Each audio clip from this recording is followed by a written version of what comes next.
أعوذ بالله من الشيطان الرجيم بسم الله الرحمن الرحيم الحمد لله رب العالمين الرحمن الرحيم مالك يوم الدين إياك نعبد وإياك نستعين اهدنا الصراط المستقيم صراط الذين أنعمت عليهم غير المغضوب عليهم ولا الضالين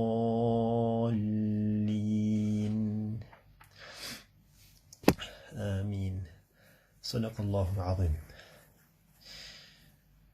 Donc alhamdulillah, nous remercions Allah subhanahu wa ta'ala d'être dans ce mois béni, ce grand mois, ce mois dans lequel le Coran, le livre d'Allah, le meilleur livre sacré, a été révélé. Donc, Inch'Allah ta'ala, tous les matins, nous allons faire le tafsir de quelques versets, voire un verset du Coran, voire du juz, la partie du Coran. Et aujourd'hui, pour commencer, nous allons faire brièvement le tafsir, l'explication de Suratul Fatiha. Nous n'allons pas entrer dans les détails, seulement pour comprendre le sens de Suratul Fatiha. Et ça, c'est une obligation, c'est le minimum pour chaque musulman, chaque musulmane, de comprendre Suratul Fatiha. Parce que nous récitons tous les jours, dans chaque unité de prière, nous répétons cette sourate. Et donc, le minimum, c'est de comprendre qu'est-ce qu'on est en train de réciter. Donc, premièrement, concernant le Coran, nous devons avoir les ablutions pour toucher le Coran. Pour réciter le Coran, ce n'est pas une obligation d'avoir les ablutions. Par contre, si la personne est en état d'impureté majeure, donc qui exige les grandes ablutions, dans ce cas-là, elle n'a pas le droit de réciter le Coran.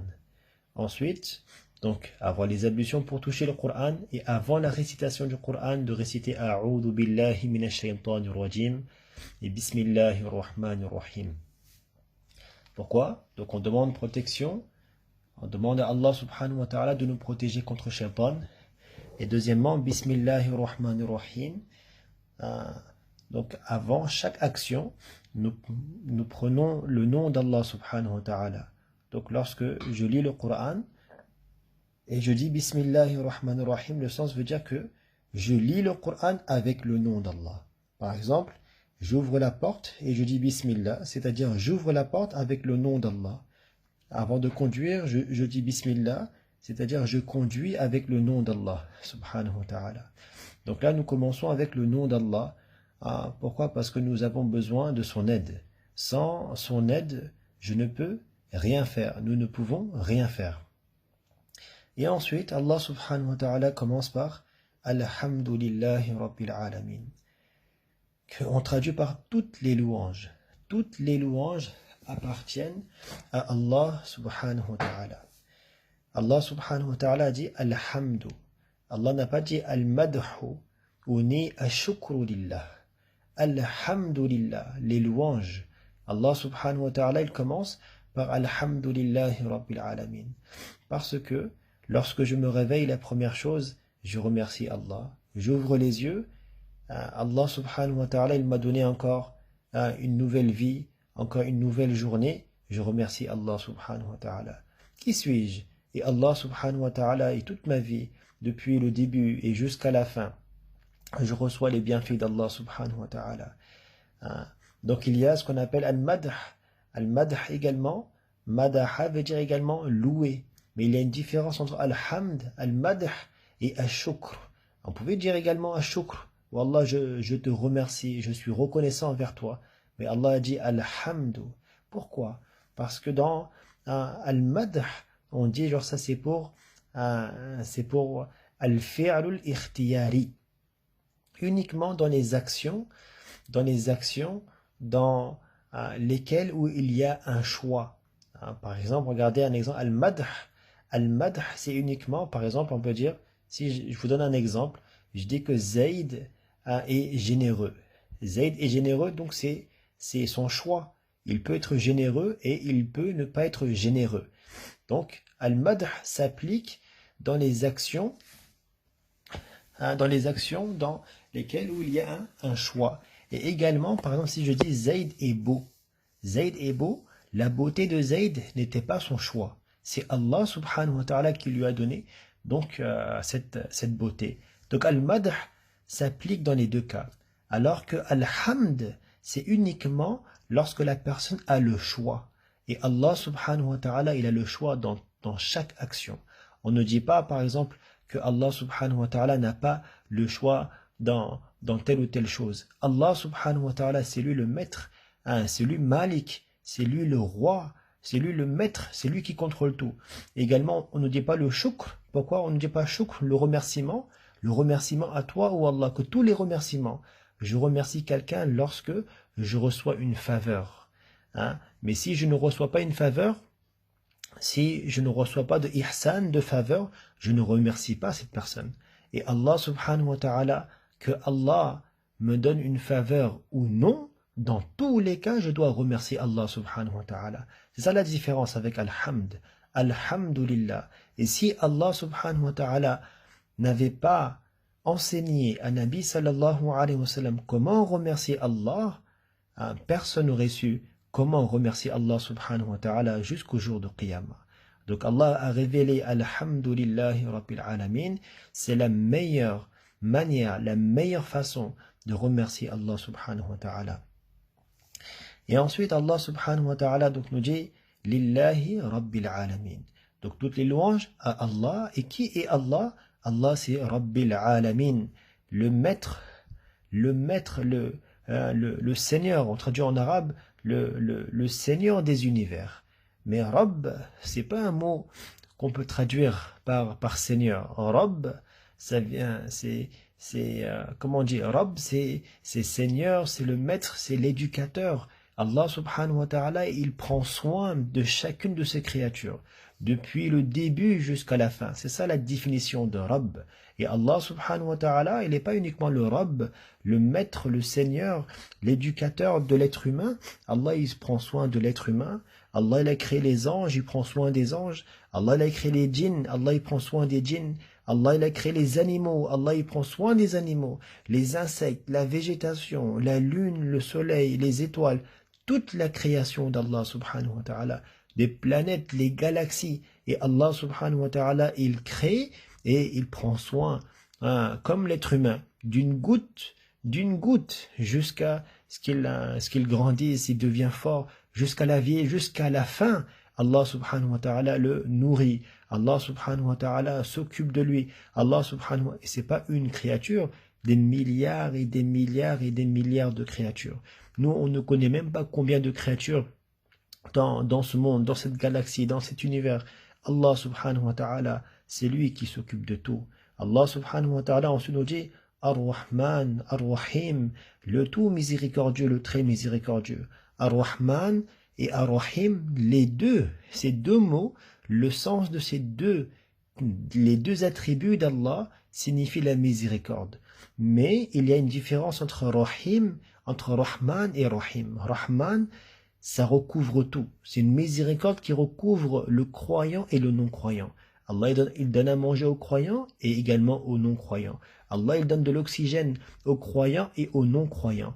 Allah subhanahu wa ta'ala il donne ce dunya, les bienfaits de ce bas monde aux croyants et aux non-croyants. Ça c'est Rahman.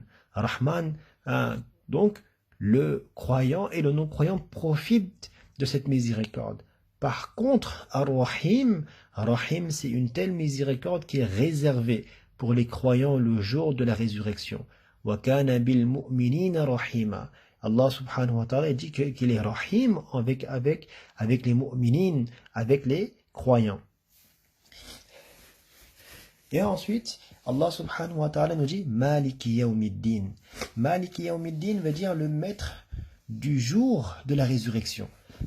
Nous allons peut-être nous poser comme question, mais pourquoi Allah subhanahu wa ta'ala a dit qu'il est le maître? Mais nous savons tous que Allah c'est le maître dans ce bas monde. Allah subhanahu wa ta'ala c'est lui le maître le jour de Qiyamah. Pourquoi? Allah subhanahu wa ta'ala, il nous rappelle que, regardez dans ce monde, vous pouvez dire que cette voiture m'appartient, cette maison m'appartient, que c'est mon stylo, c'est mon vêtement, donc je peux dire mon, ma, mes dans ce monde. Mais en réalité, Allah subhanahu wa ta'ala, il nous donne, comme on dit, milkiya, on peut dire que voilà, telle ou telle chose, c'est à moi, mais en réalité, il y a un manque, c'est pas complet. Pourquoi? Parce que Allah il dit, tout ce qu'il y a dans ce monde, tout ce qu'il y a dans cette terre, c'est Allah subhanahu wa ta'ala. Mais Allah, il nous donne quand même une petite partie pour nous faire comprendre, allez, tu peux dire que c'est à toi. Hein? Par contre, le jour de Qiyamah, il n'y aura pas de milkiya. Tu n'auras rien.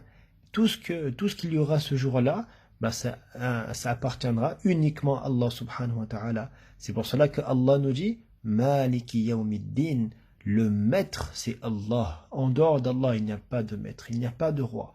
Le roi des rois, le maître des maîtres, celui qui contrôle tout, c'est Allah subhanahu wa ta'ala. C'est pour cela que lorsque nous récitons Suratul Fatiha, il y a cette relation entre l'esclave et le maître, de se rappeler que aujourd'hui je peux faire du mal à n'importe qui, je peux insulter, je peux commettre du zulm, de l'injustice, mais n'oublions pas que demain nous allons payer devant ce maître, devant Allah subhanahu wa ta'ala.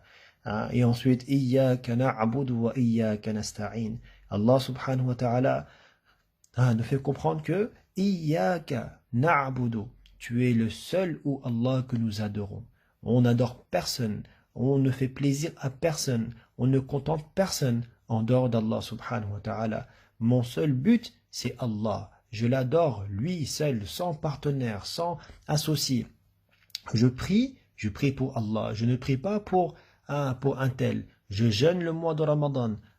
C'est une obligation, je jeûne pour Allah. Je veux donner une sadaqa, une aumône, une charité, je le donne pour Allah. Uniquement Allah. Iyyaka na'bud, tu es le seul que nous adorons. J'adore qu'Allah subhanahu wa ta'ala.